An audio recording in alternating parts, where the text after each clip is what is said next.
Cominciamo dai pomodorini confit, prendiamoli e tagliamoli a metà. Posizioniamoli su una teglia rivolgendoli verso l'alto e ora li condisco con sale, zucchero, olio, origano e pepe nero. Inforniamoli a 160 gradi in forno statico preriscaldato per circa un'ora.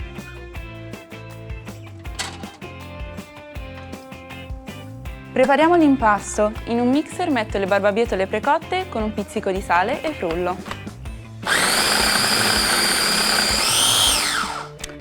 Trasferisco il tutto in una ciotola, aggiungo una parte della farina, il grana e l'uovo. Iniziamo a impastare con l'aiuto di un cucchiaio di legno. Trasferisco su un piano di lavoro e continuo a lavorare l'impasto con le mani. Completo con la restante farina e continuo ad impastare.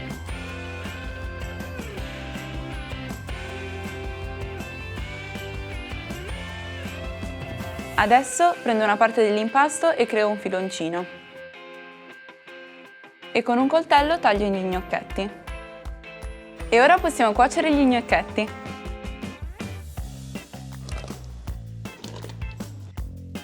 Appena affiorano li possiamo scolare.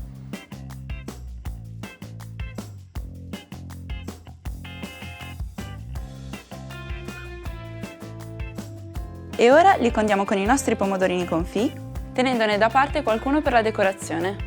Un filo d'olio, aggiungiamo un pizzico di sale ed infine il basilico fresco strappato con le mani.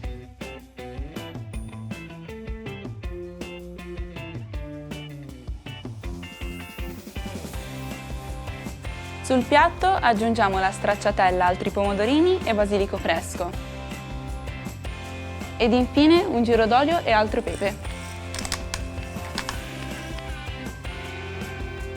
E adesso li assaggiamo. Buonissimi!